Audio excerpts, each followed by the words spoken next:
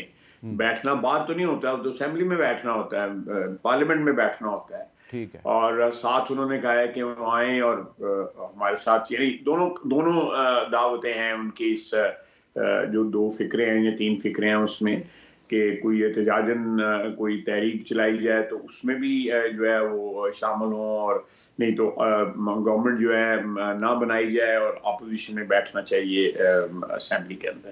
یہ میری انٹرپریٹیشن ہے، میں اسے غلط کہہ رہا ہوں. ٹھیک ہے. اچھا، اب یہ بتائیں کہ نواز شریف صاحب جو ہیں انہوں نے شہباز شریف صاحب کو وزارت عظمیٰ کا امیدوار ڈکلیئر کر دیا، جبکہ مسلم لیگ نون جو ہے وہ الیکشن سے 2-3 دن پہلے تک دعوے کر رہی تھی کہ ہمارے اگلے وزیر اعظم تو نواز شریف صاحب ہوں گے. تو یہ جو نواز شریف صاحب نے فیصلہ کیا ہے، اس پہ مسلم لیگ نون کے کارکنوں کی ایک بڑی تعداد جو ہے وہ کافی مایوس نظر آتی ہے. یہ نواز شریف صاحب نے یہ فیصلہ کیوں کیا ہے؟ میر صاحب، میرا خیال ہے کہ یہ فیصلہ جو میاں صاحب نے کیا ہے کہ جو اس وقت معروضی حالات ہیں ان میں ان کو آبویسلی شہباز شریف کو 100% سپورٹ جو ہے میاں نواز شریف کی حاصل ہوگی. وہ سمجھتے ہیں کہ 1.25 سال کا جو ایکسپیرینس ہے مختلف پارٹیز کے ساتھ ڈیل کرنے کا میاں شہباز شریف کو، تو وہ زیادہ افیکٹولی ڈیل کر سکیں گے، اور حکومت جو موجودہ ایک کمپلیکیٹڈ صورتحال ہے اس میں وہ ڈیلیور کر سکیں گے. اور وہ قائد ہے، ان کا وہ وزیر اعظم نہ بھی بنے تو حکم تو ان کا فائنل ہوگا نا. جو بھی چیزیں، جو بھی پالیسیز ہوں گی یا جو بھی انٹریکشن ہوگا دوسری پارٹیز کے ساتھ، وہ میاں صاحب کی اپروول کے ساتھ ہوگا، چاہے وہ اسلام آباد میں ہو چاہے وہ لاہور میں ہو.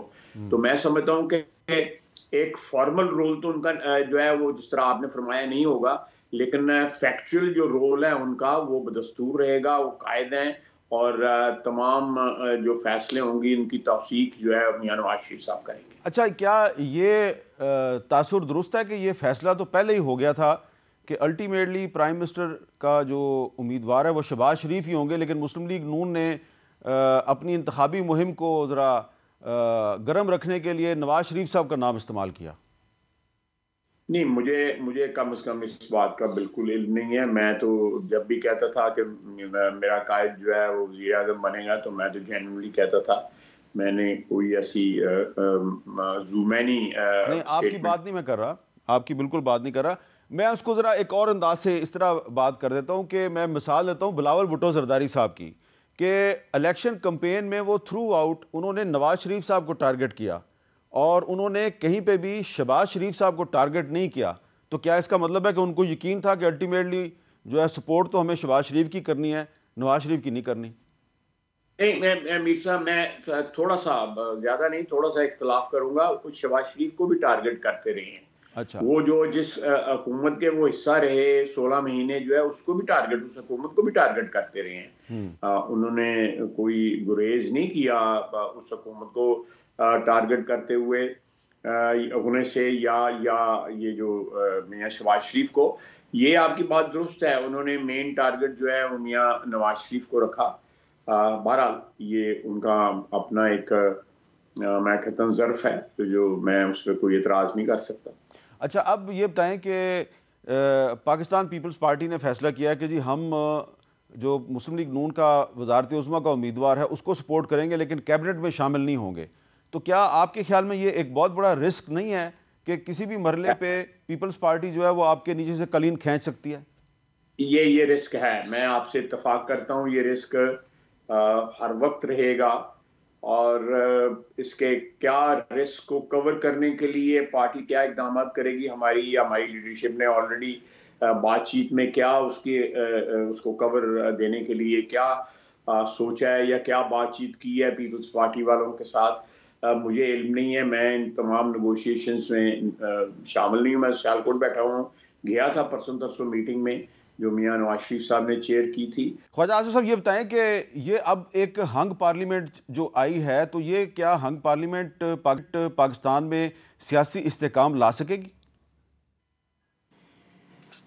میر صاحب جس طرح میاں شہباز صاحب نے کہا ہے نا کہ سارے فریقین جو ہیں وہ مل کے جو ہیں وہ ایک معیشت کے اوپر کم از کم کنسنسس کر لیں، تو میرا خیال ہے کہ اگر معیشت کے اوپر کنسنسس ہو جائے اور جو بھی ریفارمز چاہیے ہمیں فیڈرل گورنمنٹ کے لیول پہ کرنے کے، وہ سارے ریفارمز ہو جائیں اور کوئی ایک معیشت کی ریکوری کے لیے ایک راستے کا تعین ہو جائے، تو میرا خیال ہے کہ اس کے بعد جو ہے نا ونس دیٹ از اچیوڈ تو اس کے بعد پولیٹیکل اسٹیبلٹی بھی آ جائے گی، پھر کوئی نہ کوئی راستے نکل آئیں گے جو ہے۔ میرا خیال ہے اس سے جو ہے کشیدگی، پولیٹیکل ماحول کی کشیدگی میں بھی کمی آئے گی، کم از کم معیشت کے اوپر جو ہے اس پہ تو کسی کو اختلاف نہیں ہونا چاہیے۔ میاں شہباز شریف نے بصیرت لیڈر آف اپوزیشن بھی یہ تجویز پیش کی تھی اور اب وہ پھر کر رہے ہیں۔ میرا خیال ہے تمام فریق جو ہیں اس پہ کٹھے، کوئی یہ تو نہیں ہے کہ کوئی کمیونسٹ ہے یا کوئی سوشلسٹ ہے اور کوئی کیپٹلسٹ ہے، سارے کے سارے ایک ہی طرح کے لوگ ہیں، ایک ہی اپروچ کر رہے کے لوگ ہیں، اور میرا خیال ہے کہ کوئی ہمارا معاشی پروگرام یا معاشی جو ہمارے ٹارگٹ ہیں ان میں کوئی بھی اختلاف نہیں ہے کسی پارٹی کا آپس میں جو ہے۔ نہیں، لیکن خواجہ صاحب مثلا میں مثال دیتا ہوں، آج ای سی سی کا اجلاس تھا تو اس میں یہ فیصلہ ہونا تھا کہ گیس کی قیمت میں اضافہ کیا جائے نہ کیا جائے، اس پہ کیبنٹ کے جو ارکان ای سی سی کے ممبر ہیں ان میں اختلاف رائے پایا جا رہا تھا۔ تو ظاہری بات ہے جب شہباز شریف صاحب وزیر اعظم بنیں گے تو ایک دفعہ پھر یہ مسئلہ آئے گا، پٹرول مہنگا کریں نہ کریں، گیس مہنگی کریں نہ کریں، بجلی مہنگی کریں نہ کریں۔ ظاہری بات ہے پھر جو پیپلز پارٹی ہے یا جو دوسری چھوٹی جماعتیں ہیں وہ تو نہیں چاہیں گی کہ اس کا بلیم لیں، تو یہ پھر کسی نہ کسی کو قربانی دینی پڑے گی۔ میر صاحب میں اس میں تھوڑا سا جو ہے بات لمبی ہو جائے گی، میرے پاس اس کا حل موجود ہے جو آپ بات کر رہے ہیں کہ ہمیں جو قیمتیں بڑھانے کا جو ڈیمانڈ آتی ہے، آئی ایم ایف سے ڈیمانڈ آتی ہے یا حالات کا جبر ہوتا ہے، اس کو ہم اوائڈ کر سکتے ہیں۔ ہمارے اندر جو ہے ٹیکسز میں یا ٹیکسز کی چوری میں یا بجلی کی چوری میں، گیس کی چوری میں، تیل کی چوری میں، اگر چوریاں تھوڑی سی کم ہو جائیں تو ہمارے پاس وسائل موجود ہیں۔ ہمارا یہاں پہ 8-10 ہزار ارب روپیہ جو ہے نا وہ سارے کا سارا ضائع چلا جاتا ہے۔ میں تفصیلاً اگر بات کروں گا، آپ کسی وقت چاہیں گے تو اس پہ بیٹھ کے پروگرام کر لیں گے اس کے اوپر کہ ہمارے پاس وسائل موجود ہیں، لیکن جس چیز کی کمی جو ہے وہ دیانتداری کی ہے۔ اگر دیانتداری کے اوپر زور دے تو ہماری میرا خیال ہے اس میں ہمیں آئی ایم ایف بھی سپورٹ کرے گا، ورلڈ بینک بھی سپورٹ کرے گا کہ یہ اپنا۔ میں آپ کو ایک اپنے پروگرام کا ایک 10-12 سال پرانا آپ کو کلپ سنواتا ہوں، جب پیپلز پارٹی کی حکومت تھی اور ڈاکٹر عاصم حسین صاحب وزیر پیٹرولیم تھے تو وہ یہ گیس کے بحران کے بارے میں ہمیں کیا کہتے تھے، ذرا سنیں۔ جب ہم گیس کو ایلوکیٹ کرتے ہیں تو ہمیں بڑا کوشش ہونا پڑے گا کہ جی ہم گیس کس کو ایلوکیٹ کرتے ہیں۔ اس وقت ہر پولیٹیشین جو ہے میرے دفتر آتے اور کہتا ہے میرے ایریا کو گیس دے دو۔ آپ نے لاکھوں کلومیٹر گیس پائپ لائنز بچھا دی ہیں، گیس جب ہے ہی نہیں تو یہ سب بچھانے کی ضرورت کیا تھی؟ اور اب پرابلم یہ ہو گیا ہے کہ دیر از شارٹیج آف گیس۔ آج کہتے ہیں جی گیس لا دو، جہاں سے مرضی ہے لاؤ، اب گیس کہاں سے لے کے آئیں؟ آپ کے پاس گیس نہیں ہے؟ گیس پاکستان میں ہی نہیں ہے۔ عامر صاحب، میں آپ کے پروگرام کے توسل سے عوام کو یہ بتانا چاہتا ہوں، اور خاص طور پہ ان لوگوں کو، ان پولیٹیشنز کو کہ جو کہ اگر ایجیٹیٹ کریں گے کہ گیس کی شارٹیج کی وجہ سے روڈوں پہ آؤ ہنگامہ کرو، ultimately they will be the sufferers, کیونکہ گیس ہے نہیں۔ اگر ہم ان چیزوں کو ہم نے نہیں دیکھا، نہیں پکڑا اور نہیں سمجھا تو ہم بالکل ایک ڈیزاسٹر کی طرف جائیں گے۔ اچھا خواجہ صاحب، 2011 میں ڈاکٹر عاصم صاحب کہہ رہے تھے کہ پاکستان میں گیس نہیں ہے، تو اب 2024 آ گیا ہے، 13 سال گزر گئے ہیں، تو کیا آج بھی وہی صورتحال ہے جو 2011 میں تھی؟ میر صاحب، میں 2008 میں بھی پیٹرولیم منسٹر تھا اور میں بھی یہی کہتا تھا جو ڈاکٹر صاحب کہہ رہے ہیں۔ ڈاکٹر صاحب بالکل بجا فرما رہے ہیں۔ دیکھیں، پاکستان ایک میرا خیال ہے واحد دنیا میں ملک ہے جہاں پہ گیس جو ہے وہ پائپ کے ذریعے گھروں کو سپلائی کی جاتی ہے۔ امریکہ میں سلنڈر گیس ہے، یو اے ای میں سلنڈر گیس ہے، بڑی بڑی بلڈنگوں نے نیچے ٹینک بنائے ہوئے ہیں, وہ ٹینکر آتے ہیں, وہ گیس بھر جاتے ہیں اور وہ سپلائی ہوتی ہے. یہ جو پائپ گیس ہے, پائپ لائن بچھائی ہوئی ہے گیس سپلائی کرنے کے لیے, جس میں ہم پانی گرم کر کے نہاتے ہیں, روٹیاں پکاتے ہیں, سالن پکاتے ہیں, یہ کسی ملک میں نہیں ہے. یہ پاکستان میں سب سے بڑا جو پائپ لائن نیٹ ورک جو گیس سپلائی کا ہے وہ یہاں پہ ہے. اس میں فرٹیلائزر والا بھی پائپ شامل ہیں, اس میں اور بھی انڈسٹری کو جو جاتی ہے ان کی پائپ بھی شامل ہیں, جو بجلی جس یہاں پروڈیوس ہوتے ہیں وہ بھی پائپ شامل. لیکن ڈومیسٹک گیس کا جو سلسلہ ہے اور اتنی زیادہ ویسٹیج ہے ڈومیسٹک گیس کے استعمال میں, اتنی زیادہ ویسٹیج ہے جس کا کوئی حساب ہی نہیں ہے. آپ اس کو 50% ریڈیوس کر سکتے ہیں اگر صرف جو ہے لو کفایت شعاری سے استعمال کریں. اسی طرح بجلی کا حال ہے, اسی طرح تیل کا حال ہے کہ اگر آپ الیکٹرک بائک پہ شفٹ ہو جائیں تو الیکٹرک جو ہماری موٹر بائکس جو ہیں 49% ہمارا فیول وہ کنزیوم کرتی ہیں. اچھا, آپ ڈاکٹر عاصم سے لیکن بل ہونی چاہیے. آپ ڈاکٹر عاصم سے اتفاق کریں, اس کا مطلب ہے کہ پیپلز پارٹی کابینہ میں شامل ہو یا نہ ہو لیکن چارٹر آف اکانومی پہ اس کے ساتھ اتفاق ہو سکتا ہے. بالکل ہو سکتا ہے, بالکل ہو سکتا ہے. ہم نے تو جب آفر کی تھی تو پی ٹی آئی کو آفر کی تھی, ہم نے مل کے آفر کی تھی. پیپلز پارٹی بھی ہمارے ساتھ تھی اور پاکستان مسلم لیگ نون بھی تھی اور JUI بھی تھی.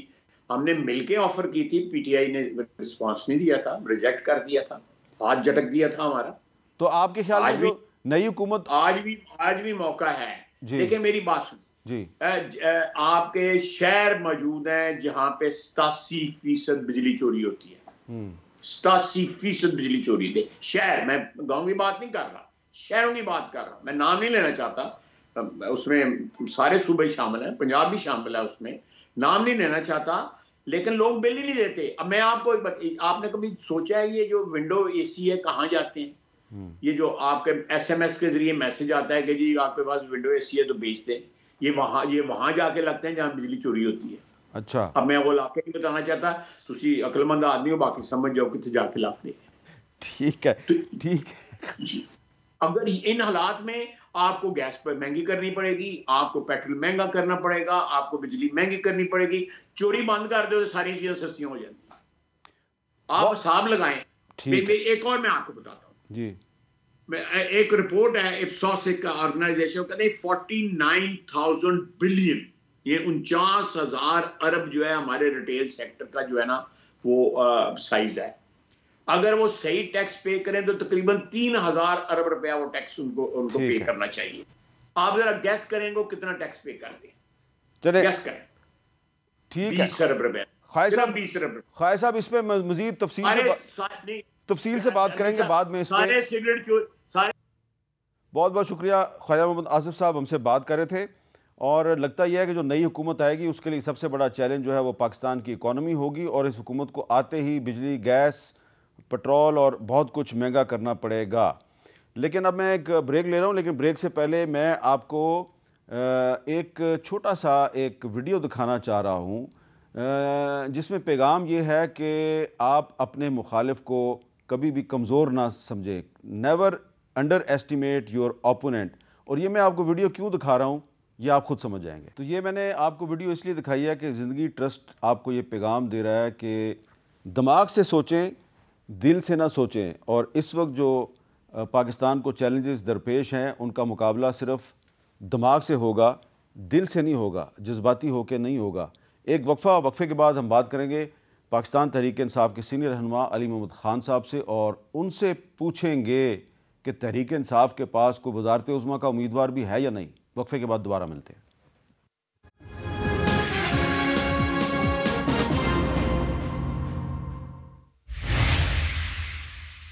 کیپٹل ٹاک میں خوش آمدید. ہمارے ساتھ موجود ہیں پاکستان تحریک انصاف کے سینئر رہنما علی محمد خان صاحب, جنہوں نے حالیہ الیکشن میں مردان سے کامیابی حاصل کی ہے. علی محمد خان صاحب, آپ کو بڑا مبارک ہو کہ آپ نے الیکشن میں کامیابی حاصل کی, لیکن سب سے پہلے یہ بتائیں کہ مولانا فضل الرحمان صاحب جو ہیں انہوں نے الیکشن میں دھاندلی کے خلاف تحریک چلانے کا اعلان کر دیا ہے. وہ وہی بات کر رہے ہیں جو آپ کی پارٹی کے بہت سے رہنما کر رہے ہیں. تو مولانا فضل الرحمان صاحب اگر دھاندلی کے خلاف تحریک چلاتے ہیں تو کیا کوئی امکان ہے کہ تحریک انصاف جو ہے وہ ان کے ساتھ شامل ہو جائے یا وہ آپ کے ساتھ شامل ہو جائیں؟ بہت شکریہ امیر صاحب. بسم اللہ الرحمن الرحیم. اللہم صلی وسلم مبارک علی سیدنا محمد وعلی آل محمد. بے شک کہ اللہ عزتوں ذلتوں کا مالک ہے. وتعز من تشاء وتذل من تشاء بیدک الخیر انک علی کل شیء قدیر. مجھ ناچیز کو جتنی عزت میرے حلقے کی اور مردان کے عوام نے دی ہے کہ حلقہ ادھیڑ کے رکھ دیا گیا, چینج کر دیا گیا, سب کچھ ہوا ہمارے ساتھ, کاغذات ریجیکٹ ہوئے, پھر خان صاحب جیل میں, انتخابی نشان چھین لیا گیا, لیکن تاریخ میں پہلی بار 1 لاکھ سے زیادہ ووٹ پڑا ایک حلقے میں مردان میں. اور پھر صرف مجھے نہیں, عاطف خان صاحب اور مجاہد خان صاحب کو بھی. اور پھر لیڈ کوئی تقریباً 70,000 کے قریب, کو 68,000 سم تھنگ لیڈ. تو میں شکریہ ادا کرتا ہوں مردان کے عوام کا. مجھے نہیں پتہ میں کبھی آپ کا انصاف کر پاؤں گا اس کے ساتھ, لیکن میں کوشش کروں گا. میں تامرگ احسان مند ہوں. اتنے مشکل حالات میں آپ کھڑے ہوئے, اگر آپ نہ نکلتے تو شاید یہ جیت ممکن نہ ہوتی.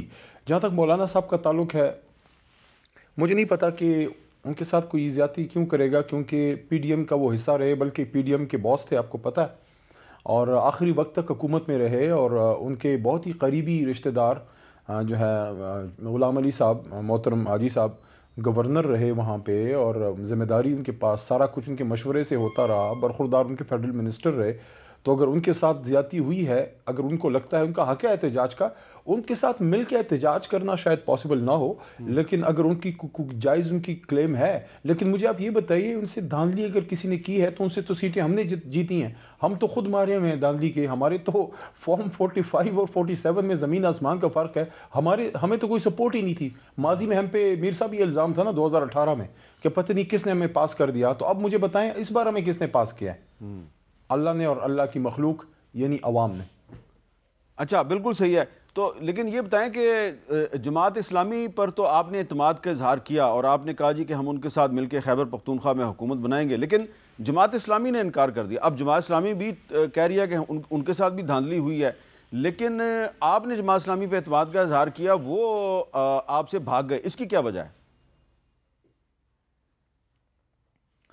سب سے پہلے تو جماعت اسلامی کا میں دل سے احترام کرتا ہوں, اور کم از کم ایک بات ہے جس کی وجہ سے میرے دل میں تحریک انصاف کے بعد ان کی قدر ہے, اور وہ یہ ہے کہ ان کی جماعت کے اندر کم از کم ایک انٹرنل ڈیموکریسی ہے جس میں لیڈرشپ چینج ہوتی ہے اور تنظیمی جماعت ہے. باقی ان کا ہمارا مقابلہ رہتا ہے. ہمارے ساتھی بھی رہے, 13 سے 18 تک صوبے میں رہے, اور سراج الحق صاحب کے ساتھ اچھا تعلق رہا. لیکن یہ ہے کہ دیر وہ ایک علاقہ ہے جہاں سراج صاحب بھی جہاں سے الیکشن لڑتے ہیں, اور وہاں جماعت اسلامی کا ایک زمانے میں بڑا, میر صاحب بڑا سٹرونگ ہولڈ تھا. تو پورے پاکستان میں پھرتے ہیں. جماعت اسلامی سے ہم نے وہاں سیٹیں جیتی ہیں 18 میں اور ابھی بھی 24 میں بھی. لیکن یہ تو ایک سیاسی مقابلہ ہے, سیاسی مقابلہ ہوتا رہتا ہے. اس کے بعد اگر آپ کی آئیڈیالوجی میں کوئی سملیرٹی ہے تو پھر آپ اکٹھے بھی چلتے ہیں. میں سمجھتا ہوں کہ اگر سنجیدگی سے بیٹھک ہو تو مجھے کوئی وجہ نہیں لگتی کہ پروفیسر ابراہیم صاحب یا خود سراج الحق بھائی یا جو حافظ نعیم صاحب نے جو کمال کیا, حافظ نعیم صاحب نے تو مثال قائم کر دی کہ انہوں نے اپنی جیتی ہوئی سیٹ نے کہا مجھے خیرات میں نہیں چاہیے, یہ سیٹ تو پی ٹی آئی والے جیتے ہیں. میں سمجھتا ہوں بڑا انہوں نے, ہمیں اپریشیٹ کرنا چاہیے, بڑا سٹیپ لیا حافظ نعیم صاحب نے.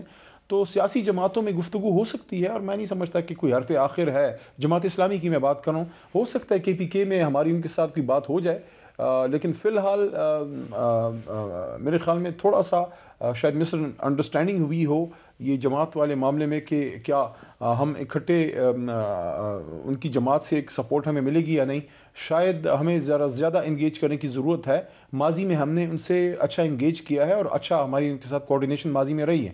اچھا, اب یہ بتائیں کہ آپ کی جماعت یہ کہہ رہی ہے جی کہ ہمیں الیکشن میں اکثریت ملی ہے, وہ نظر بھی آ رہی ہے, لیکن وہ کہتے ہیں جی کہ ہم حکومت بنانے کی پوزیشن میں ہیں اور ہم ہی حکومت بنائیں گے جب ہمیں ہماری جو دھاندلی سے چھینی ہوئی نشستیں ہیں واپس مل جائیں گی. تو آپ کی جماعت نے خیبر پختونخوا میں چیف منسٹر کے کینڈیڈیٹ کا تو اعلان کر دیا علی مین گنڈاپور صاحب کو. تو اگر آپ نے مرکز میں بھی حکومت بنانی ہے تو وزارت عظمیٰ کا امیدوار آپ کی طرف سے کون ہے؟ میر صاحب اس کا فیصلہ تو خان صاحب کریں گے اور کور کمیٹی کی مشاورت سے ہوگا، لیکن میرے خیال میں اس میں ڈیسائیڈنگ فیکٹر فاؤنڈنگ چیئرمین خان صاحب خود ہی ہیں. اب انہوں نے کس کا انتخاب کرنا ہے مجھے اس کے بارے میں علم نہیں ہے، لیکن وہ جو بھی فیصلہ کریں گے پوری جماعت اس کو تسلیم کرے گی.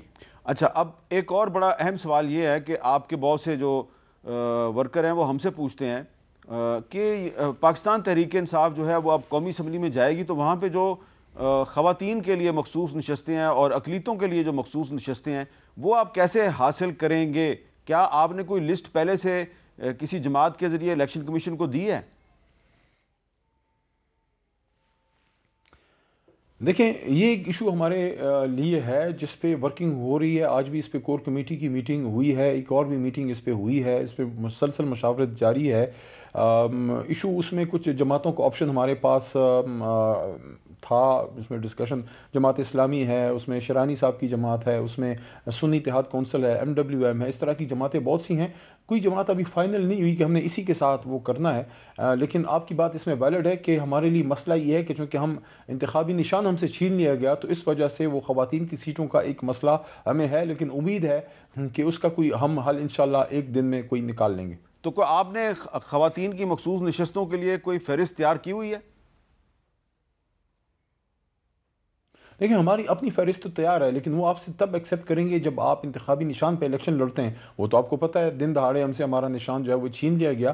تو جس جماعت کے بینر سے اب ہم جائیں گے تو پھر وہ ہماری طرف سے وہ وہاں پہ پھر وہ جمع ہوگی. اچھا، اب ایک سوال یہ ہے کہ آپ کے ناقدین جو ہیں ان کا یہ اعتراض ہے کہ جہاں جہاں سے تحریک انصاف جیت گئی ہے وہاں پہ تو وہ کہتے ہیں جی کہ دھاندلی نہیں ہوئی، اور جہاں سے وہ ہار گئے ہیں وہ کہتے ہیں جی وہاں پہ دھاندلی ہوئی ہے. تو اب آپ تو جیت گئے اور بہت بڑی لیڈ سے آپ جیتے ہیں، تو کیا آپ کے حلقے میں دھاندلی نہیں ہوئی؟ اگر کسی کو شک ہے میں آفر کرتا ہوں کل صبح آ جائیں، دوبارہ گنتی کر لیں، دوبارہ الیکشن کر لیں، جو کرنا کر لیں. آپ ریڈی؟ آپ کو کوئی اطلاع ملی، کوئی آپ کے ساتھ کوئی دھاندلی ہوئی، وہاں پہ کوئی کوشش ہوئی؟ میر صاحب، کچھ مسئلے مسائل تھے ہمارے ورکرز کو، لیکن الیکشن والے دن اتنی دنیا نکلی کہ میں آپ کو کیا بتاؤں. دیکھیے، میں آپ کو تھوڑا سا مجھے اجازت دیجیے 1 منٹ کے اندر تھوڑے فیکٹس بتا دیتا ہوں اپنے علاقے کے، آپ کو آئیڈیا ہو جائے گا. مردان پختونخوا کا دوسرا بڑا شہر ہے، لیکن اتنا بڑا شہر نہیں ہے جتنا راول پنڈی ہو گیا یا آپ کا گجرانوالہ ہو گیا، فیصل آباد، لاہور، کراچی ہو گیا. وہاں میکسیمم وننگ مارجن ہوتا تھا 75-80 ہزار تک ووٹ پڑتا تھا. خان صاحب بھی جب ہمارے مردان سے جیتے تھے میرے حلقے سے تو 85 ہزار ان کا ووٹ تھا. اس بار صرف میرے ایک حلقے میں نہیں، 3 حلقے جو ہم نے جیتے ہیں قومی اور 8 صوبائی، 100% رزلٹ وہاں سے آیا ہے. 100% تاریخ میں پہلی بار 11 سیٹیں تحریک انصاف نے مردان سے، صرف یہ ٹیسٹ کیس کے طور پہ بتا رہا ہوں، ایسا ثوابی میں بھی ہے، ایسا چارسدے میں بھی ہے، ہر جگہ ایسا ہی ہے. تو اس میں کیا ہوا کہ پہلی بار تینوں سیٹوں پہ 1 لاکھ ہم نے کراس کیا. میری سیٹ پہ عاطف خان صاحب کے، مجاہد خان صاحب کے، تینوں ہم نے جیتے. میری سیٹ میں سب سے بڑا وننگ مارجن نکلا 68,000 پلس، تقریباً 70,000 کے قریب صرف مارجن ہے. تو آپ مجھے بتائیں جہاں 70,000 کا تقریباً مارجن اور لیڈ ہو وہاں کیا کسی نے دھاندلی کرنی ہے. دوسرا، ہمارے لوگ نکلے اور RO آفس کے باہر ساری رات صبح تک سارا پورا مردان بیٹھا ہوا تھا. میں یہ سمجھتا ہوں کہ پنجاب میں بہت سی جگہوں پہ یہ ایشوز آئے ہیں. ہمارے فارم 45، آپ مجھے یہ بتائیں میر صاحب، سلمان اکرم راجہ صاحب، یعنی کہ آپ یہ دیکھیں سپریم کورٹ کا سینئر لائر، اس کو RO آفس میں بیٹھنے تک نہیں دیا گیا. میرا خود کا، میں آپ کو اپنی اگزامپل بتاتا ہوں. 2013 میں RO آفس میں بیٹھا تھا کنسولیڈیشن میں، جو فارم 45 آتے ہیں ہمارے سامنے جمع ہوئے، میں بھی تھا، ہمارے مخالف کینڈیڈیٹ بھی تھے، سب بیٹھے تھے، اور جو سارا کلیئر ہو گیا ہم نے دعا کر کے رخصت ہو گئے. 18 میں 5 دن گنتی ہوتی رہی، لیکن ہم RO آفس میں بیٹھ کے ہمارے سامنے کنسولیڈیشن ہوتی رہی. ابھی جو ہم گئے ہیں RO صاحب جو ہیں سلمان اکرم راجہ صاحب کے، انہوں نے تو نکالا ہے، مجھے تو اندر جانے کا موقع جو ہے وہ نہیں مل سکا. میرے لوگ مشکل سے وہ اندر گئے، ہمارے جو ورکر ہیں. آپ ایک RO آفس میں کنسولیڈیشن میں آپ ممبر کو بیٹھنے کی نہیں دے رہے، یہ بہت بڑا ایک سوال ہے. دوسرا، یہ راجہ صاحب کا تو میں نے آپ کو ایگزامپل بتا دی. حافظ نعیم صاحب کا آپ کدھر پلیس کرتے ہیں؟ حافظ نعیم صاحب کو ایک سیٹ دی جاتی ہے کہ جناب آپ جیت گئے، وہ کہتا ہے بھئی میرے فارم 45 یہ کہہ رہے ہیں، آپ کا فارم 47 جدھر رزلٹ بنا ہے وہ یہ کہہ رہا ہے یہ غلط ہے, میں یہ سیٹ نہیں جیتا, یہ سیٹ تحریک انصاف جیتی ہے, آپ مجھے کیسے دے سکتے ہیں؟ میں سمجھتا ہوں اس کو بڑا ہائی لائٹ کرنا چاہیے. حافظ نعیم صاحب نے بہت بڑا کام کیا, اب کوئی نہیں کرتا. اسی طرح مسلم لیگ نون میں سے ایک دو تین ایگزامپلز میں آپ کو بتا سکتا ہوں. آخری بات کہ مسلم لیگ نون کے, یہ بھی سن لیجئے, ان کے کینڈیڈیٹس کی ویڈیوز ہمارے آفیشیل تحریک انصاف کے فیس بک اور ٹویٹر وغیرہ پہ ہیں, جہاں مسلم لیگ نون کے کینڈیڈیٹس کہہ رہے ہیں کہ ہمیں یہ جیت قبول نہیں ہے, یہ ہم نے نہیں جیتے, یہ انہوں نے جیتے ہیں. تحریک انصاف کے میں آپ کو ان کے نام بتا سکتا ہوں. میں آتا ہوں آپ کے پاس سچویشن میں بالکل دھاندلی کے کھلم کھلا جھرلو پھرنے کی جو ہے وہ شواہد موجود ہیں. ایک بریک کے بعد آپ کے پاس آتا ہوں اور میں آپ کو مسلم لیگ نون کے ایک بہت ہی اہم امیدوار کے حوالے سے فارم 47 کی جو کہانی ہے وہ بھی آپ کو سناتا ہوں. وقفے کے بعد دوبارہ ملتے ہیں.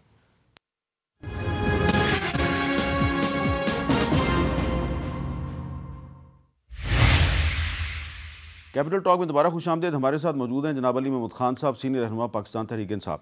اچھا علی محمد خان صاحب, آپ فارم 45 اور فارم 47 کی بات کر رہے تھے, تو جو نواز شریف صاحب نے NA-15 سے الیکشن لڑا خیبر پختونخوا سے, تو ان کے بھی 2 فارم 47 سامنے آئے, اور ہم نے جب الیکشن ٹرانسمیشن ہماری ہو رہی تھی تو اس میں اس کا ذکر بھی کیا. ذرا میں وہ آپ کو اپنا کلپ دکھاتا ہوں جس میں بتا رہا ہوں کہ NA-15 سے 2 فارم 47 سامنے آئے ہیں. ذرا دیکھیں, یہ میرے پاس ایک فارم 47 ہے NA-15 مانسہرہ کا, جہاں سے کہ نواز شریف صاحب نے الیکشن میں حصہ لیا, ٹھیک ہے نا. تو یہ جو الیکشن کمیشن کی ویب سائٹ پہ ہے, اس فارم 47 کے مطابق یہاں پہ شہزادہ محمد گشتاسب خان صاحب نے 1,05,249 ووٹ لیے اور وہ جیت گئے, اور نواز شریف صاحب کے 80,000 ووٹ ہیں, ٹھیک ہے جی. لیکن اسی حلقے کا ایک اور فارم 47 ہے جو مسلم لیگ نون کے ذرائع سے میرے پاس آیا. اس میں جو گشتاسب صاحب ہیں ان کے 87,600 ووٹ ہیں, اور یہاں پہ جو نواز شریف صاحب کے ووٹ ہیں وہ 1 لاکھ سے اوپر چلے گئے اور وہ جیت گئے. یہ اب honourable chief election commissioner of Pakistan بتائیں کہ ہم آپ پہ ٹرسٹ کریں یا مسلم لیگ نون پہ ٹرسٹ کریں. مجھے لگتا یہ ہے کہ یہ نواز شریف صاحب جو ہیں ان کے ساتھ کوئی ہینڈ ہو رہا ہے, کوئی ان کے خلاف سازش کر رہا ہے. ان کی پارٹی کو یہ کس نے دیا ہے؟ یہ ان کی پارٹی کو یہ والا فارم 47 کس نے دیا ہے؟ وہ جس نے دیا ہے اس کو یہ سوچنا چاہیے تھا کہ بھائی الیکشن کمیشن کا جو فارم 47 ہے وہ کچھ اور ہے, آپ نے کچھ اور دے دیا, اور ایک ایسا فارم 47 دیا جس میں جب آپ کیلکولیٹ کرتے ہیں, جمع تفریق کرتے ہیں, تو اس میں گڑبڑ ہے. تو علی محمد خان صاحب, یہ اگر پاکستان کا ایک جو فارمر پرائم منسٹر ہے اس کو الیکشن کمیشن 1 نہیں 2 فارم 47 دیتا ہے, تو کیا اس کا مطلب یہ نہیں ہے کہ اس کے ساتھ بھی کوئی گڑبڑ ہوئی ہے؟ میر صاحب دیکھیے, فیئر اینڈ سکوئر پاکستان کی قوم نکلی ہے, اور میجورٹی نے تحریک انصاف کو عمران خان صاحب کے نام پہ ووٹ ڈال دیا ہے, بلکہ جولی بھر دی ہے.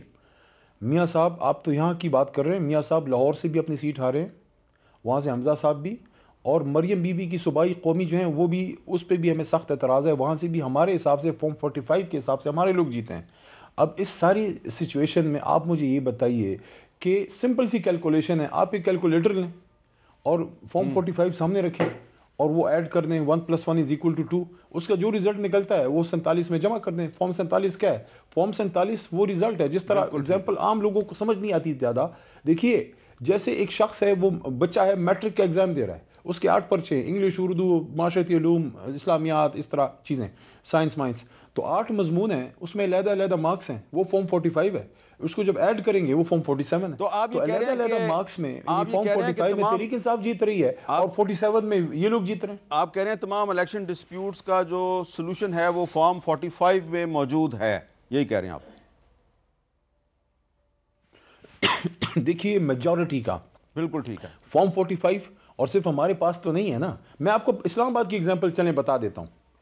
یہ ابھی آپ فون کال پہ مصطفیٰ نواز کھوکر بھائی کو لے لیں, میری ابھی ان سے بات نہیں ہوئی الیکشن کے بعد, ویسے اچھا دوست ہے میرا, وہ بھی وہی کہہ رہے ہیں. لیکن میں نے سنا ہے انہوں نے یہ فرمایا کہ شعیب شاہین صاحب جیتے ہیں, اور شعیب شاہین صاحب کے پاس صرف فارم 45 نہیں ہے, وہ مصطفیٰ نواز کھوکر بھائی کے پاس بھی ہیں. تو مصطفیٰ نواز کھوکر بھائی کے, شعیب شاہین صاحب کے یہ فارم 45 منگائیں, ان کو ایڈ کریں, جو جیتتا ہے اس کو دیں. بالکل ٹھیک ہے, بہت بہت شکریہ. علی محمد خان صاحب، اور یہ بات بالکل حقیقت کے بہت قریب ہے کہ جہاں جہاں پہ کوئی الیکشن ڈسپیوٹ ہے، دھاندلی کا جہاں جہاں پہ شور مچایا جا رہا ہے، تو الیکشن کمیشن آف پاکستان کے پاس اس کا بہت ہی سادہ سا حل موجود ہے کہ فارم 45 میں جو رزلٹس لکھے ہوئے ہیں ان کو جمع کریں اور کمپیئر کریں 47 کے ساتھ. تو جو فارم 47 کا رزلٹ اگر غلط ہے تو اور میچ نہیں کرتا فارم 45 کے ساتھ، تو پھر فارم 45 کا جو رزلٹ ہے اس کو تسلیم کیا جائے. اجازت دیجیے، اللہ حافظ.